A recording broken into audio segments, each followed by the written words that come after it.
hear you. Okay, yeah. All right. But look, it's all good. Y'all can leave your comments down below on Virgil. I'll get back to him in a second. But we're going to switch gears a little bit. I know this is the part of the show Pops is looking very forward to because, the old man did it.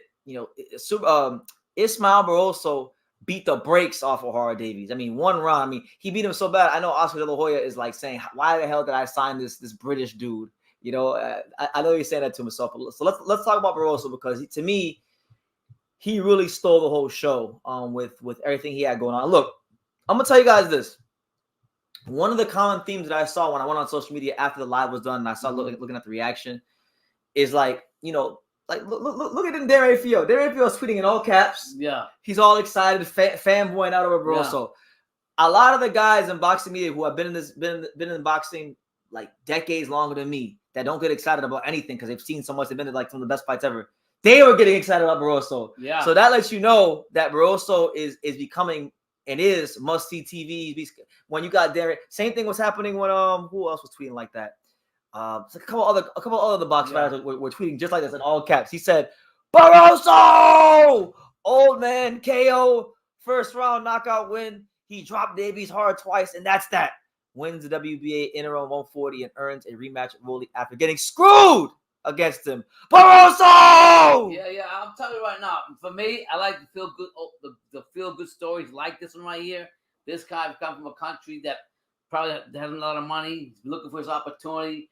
Respect to M&R. We're familiar from down here. Boxing promotions, Lord Ching and the fine folks there. And they're doing a good job. It's also not a big promotion, but it's something. It got him where he's got to be at. So for me, I'm a big believer in opportunity, and I said it. I said it before that fight, before our fight. Don't sleep on the old man Barroso because if he dropped Rolly and then Rolly came, I'll never see Rolly go in the ring and shake somebody's hand and say, "Hey, thank you for knocking me the fuck out." We'll fight again. Well, look, so I'll give it to him. He's WBA interim champion yet. Rolly at this moment in time still has that belt, so naturally. I know Rolly's on this Ryan stuff, but I'll tell you this, man. If you say BT, which fight would you rather see? Which fight needs to happen first? Barroso needs his get back. He needs a chance to redeem himself against Rolly. What's he like late in the 40s or something? He's old. Yeah, make this shit happen. He's got pop. He's got a. Did you see the fight? Did you see what he Rolly? You ever see Rolly move like that around the ring? Like, no. You know what I'm saying? Like his pop. I want him to get the best opportunity. I hope he fights Rolly to make the money. He don't got time to be waiting for. No. If he's gonna fight Rolly, I feel like it should be next, and I feel like he put on such a sensational, destructive, dominant performance that listen, right is right. Yeah. Make the fight happen. I know Rolly's don't want to fight because Rolly said that motherfucker hit hard.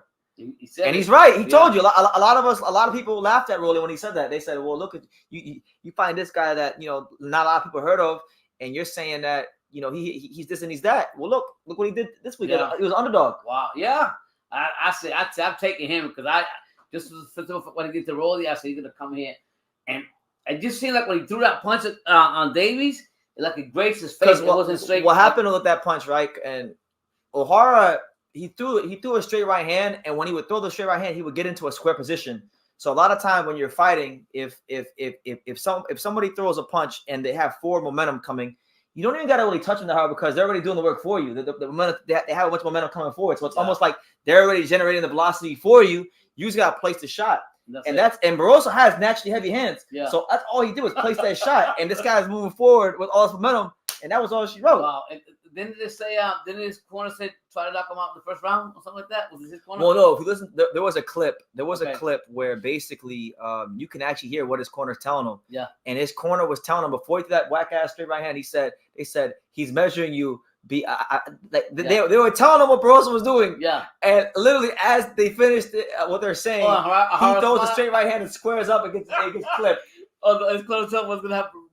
Predetermined what's gonna happen. It actually happened. Yeah, so that's crazy. It is what it is. But listen, I'm hoping Rolly will do the fair, right, and just thing, and fight Barroso, and hopefully the people involved put the money up. Make sure that Rolly gets compensated because listen, to take these punches for a second time is gonna be a lot for him.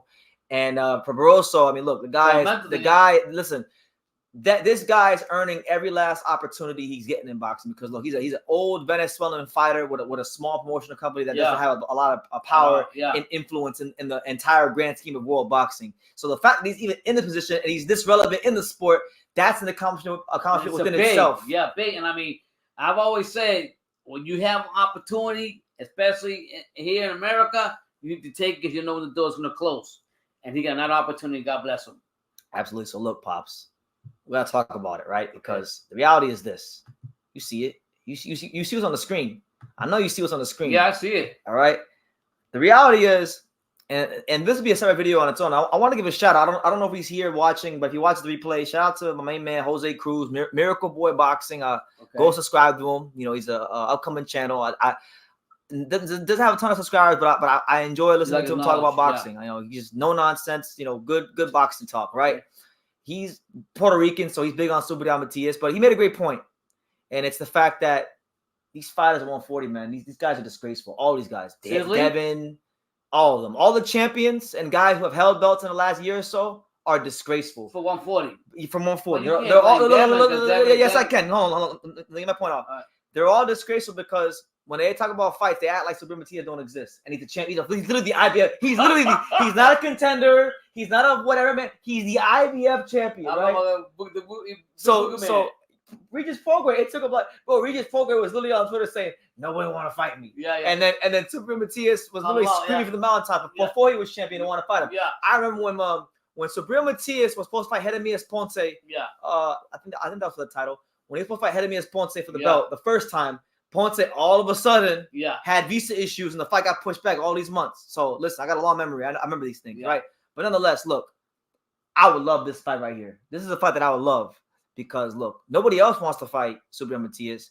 I've got zero doubts that if the paperwork was passed to Ismael Barroso to fight for the world title against Subriel Matias, I think he would fight him. And not just that. Look. One thing about Matias is these guys are both power punchers. They both get a lot of knockouts, but they got two different types of power. Right. Like Barroso has that one hitter quitter. Like I will shut your lights off. Like FPL, FPNL. like if you're in New York, Con Edison, like all the electric companies, he will shut your lights off with one devastating straight left hand. And he's got great timing too, so he can throw really hard, devastating counter punches as well. So he's more than just a big one punch guy. He's a good boxer as well. Matias has more of that grinding, methodical, systematic. I'm gonna beat you down. He actually has the kind of power that if you're in the boxing, I actually think it's better to be hit by the guys like Barroso because it could just be done with. Matias is it's like every round it gets worse and worse and worse. It's like, would you rather get shot by a gun or would you rather get stabbed by a knife? I feel like Matias. So I think to me, who you taking that fight? After what Matias did to Ergashev, man, I'm sorry, I can't pick against the guy. I can't do it. I'll say it like this. I'm gonna rock with my Puerto Rican, but man, I mean, if Barroso gets another opportunity like this, if he fights, let's say if he fights Foley, right? We got to fight from Foley, or if he gets his offer from Subriel, I mean, I don't know which fight he would make more money off, to be honest. But just the fact that he'll get an opportunity to beat somebody like that, I mean, look, he gets a chance to fight for the world title, which I mean, at this stage of his career. I think he's earned a title shot. I think too, stylistically speaking, Barroso might be one of the only guys in this entire weight class who I think has the pop. As crazy as it sounds, because he's the old man. They make fun of how he looks and stuff, but Barroso might be the only guy with the thump to keep Matias honest. Let me ask you a question. Now, I'm probably right what I'm saying. He's actually got an interim title, right? What do you got? Interim mandatory or interim title? Barroso, what do you got? Interim title, interim. Yeah, the WBA interim title. He's not okay. I don't know if he's in the IBF rankings. Can I ask you a question? Go ahead. What has Ryan Garcia done? Has he won anything like that before? Has Ryan won an interim? I think he might have. Oh, he has? Oh, I'm trying to remember the Luke Campbell fight. He might have won the interim because he was Tio was franchise champion. Devin had the other part of the belt, which Devin and his dad didn't like when I was there, and I said he had a portion of the belt, and I remember his dad was like, "That's bullshit. Where'd you come from?" And I looked at Devin in his eye and said, "South Florida." Anyway, nonetheless, he may have been an interim champion then, but chat, help me out on that one. Was Ryan an interim champion? I can't remember off top. Well, I'm trying to. But I know he was Devin's mandatory for that secondary belt or whatever it was. So you're saying, basically saying because nobody wants to fight Subriel Matias, you would give more props to Barroso because he's willing to go in there anyways and throw it on the line and take that risk. I think simple as this. I think that the paperwork is passed. I think Matias and Barroso will happen, and not just that. I think it's a great fight for boxing. I'll tell you this. You imagine. I mean, look. I know everyone says Matias is a killer, and he literally is. Like I'm not trying to glorify what happened in the Maxime Dadashev fight. I'm not trying to like, God bless Maxime Dadashev, all that stuff. May God rest his soul, his family. But like, I'm just saying this to illustrate the seriousness of what it means when you step through those ropes and you fight a guy like Subriel Matias. You can get killed, literally, because it's happened already. Right. But at the same time, while you can't, he's been beaten before. Yeah. Right. Petros Anian defeated him. I know. He has a blemish on his record, right? So he did avenge it. So technically, he has defeated every man he stepped in the ring with. He's kind of like Lennox Lewis. He's like Guy Ostrada, where he has those losses, but he's avenged any and all losses he got. Right. He avenged them. So no one can say they got one over on good old Subriel Matias. But I'm gonna tell you this: if Matias cannot take the power of Barroso, he going to sleep real quick. But at the same time, it's also one of those things where it's like, if Matias can take the power of Barroso, I think age could show itself in this fight, and he may wind up getting the Ergashev treatment. The Shohan Ergashev treatment. I'm telling you right now, I'm gonna ride with my boy from Puerto Rico, but I will not take anything from Barroso because he's got I'm just gonna say it like he's not a Deontay Wilder, but he's got that one punch, that one knockout punch that can put you out quick. You know what I mean? Yeah. So look, I feel like this. Look, the reason I'm highlighting this fight is because one, shout out to the guy on Twitter, Dan the Boxing Man, for the tweet. He tweeted this, so this is what prompted me to put this on the screen. This is his tweet, so go follow him. But what I'll say is this: like, I don't want to sit here and like waffle about and be unrealistic. Like, I know Devin Haney's not fighting Subriel Matias. I know that Rolly's not gonna fight Subriel Matias. And maybe Tio might fight Subriel Matias because look, I'm gonna hold Tio accountable though for Subriel Matias because I spoke to his dad in real life at the WBA convention, and his dad was telling me, hey, we're trying to fight Subriel Matias after this Jermaine Ortiz fight, and there's been a bunch of reports about them fighting supposedly on Puerto Rican Day weekend. So the only one I'm really holding to accountable is Tio, but even I don't think he's in the fight because truthfully, look, I don't think he's gonna fight him because first of all, Tio's a top-ranked fighter, so he's a PBC. So my thing is, Top Rank may feel comfortable putting him in the ring. And maybe PBC doesn't view Subriel Matias as a priority, but I just think, look, the money's not going to be there for these guys. If I'll put it like this: if you leave it up to Devin, Rolly, and Tio, their own vices to make whatever the decisions they want, they're not fighting Subriel Matias because the money's not going to be right, and they know what comes with that. Richardson Hitchens literally just came out and said, I will fight any champion in the division but Subriel Matias. And even Brooklyn? I want to clarify this too. Like Richardson Hitchens, he first did an interview saying that the reason he wouldn't fight Subriel Matias was because of this 10-pound rehydration clause from the IBS. So he feels like, if he's going to fight a guy as dangerous as that, then, he should, be able to rehydrate and not be compromised weight-wise, which I understand. But my thing is, you're ranked in the IBF. So, like maybe not you, because sometimes fighters actually don't know the rules of these sanctioning bodies. But his managers know the rules, so they should. If they're not trying to fight Subriel Matias, they need to go in that direction. Because I've heard him say it again. I'll fight any champion in the division but Subriel Matias. He literally said that in an interview. That means he's scared. Huh? That means he's scared. And you said Izzy from Brooklyn. What that got to do anything? Brooklyn got some rough. What that got to do anything? Big baby, Riddick Bowe. What you know? You try to get me going. You try to get me to say something out of pocket on the slide. I'm not taking the bait. I'm not taking the bait. But let's address the chat right now because we got some super chat. So we'll start with Hyro because I did see Hyro's super chat. Thank you, Hyro. And by the way, Hyro, thank you for reminding me. I didn't where is it? I saw super chat. But Hyro, before I get to super chat, I didn't put the clip of Eddie Hearn and talking about Callum Smith knocking out Better BF. So call me after the live and remind me when we do the FaceTime so I could put it in the StreamYard. So there's this clip of Eddie Hearn talking this straight bullshit about how Callum Smith's gonna knock out Better BF. Like you can tell he doesn't even believe what he's saying himself. But Harold wants me to put it in the StreamYard, so I'm gonna do that just for that live. All right, Harold, see how much you like it. Yeah. We got a super chat from Hyro, all right, and we'll get to Eddie Hearn, but thank you, Al Heyman. What do you think Al Heyman's doing for boxing PBC? I'm not sure. I know he's doing great for me. Me and my daughters thank Al Heyman, in our prayers every night. He's changing boxing, but I can't really speak for everybody else. I'm speaking for me. So Hyro says that Eddie Hearn believes Callum Smith will be Artur Beterbiev. Yeah, Eddie Hearn believed that Kid Galahad was going to be a world champion. So we can only take what Eddie Hearn says, but so seriously at times, But listen, I got love for Eddie Hearn. I think he's a great promoter, and God bless him. Listen, I'm gonna tell you right now, if Callum Smith knocks out Beterbiev and does what some of you guys think, man, I'm gonna have to do a lot of talking. I'll have to do a lot of backtracking, giving him his due. I like subscribe that says anything pops like I'm gonna bet against. Like we got another super chat. Shout out to my guy Ed Perez. Shout out to him and shout out to our unofficial sponsors.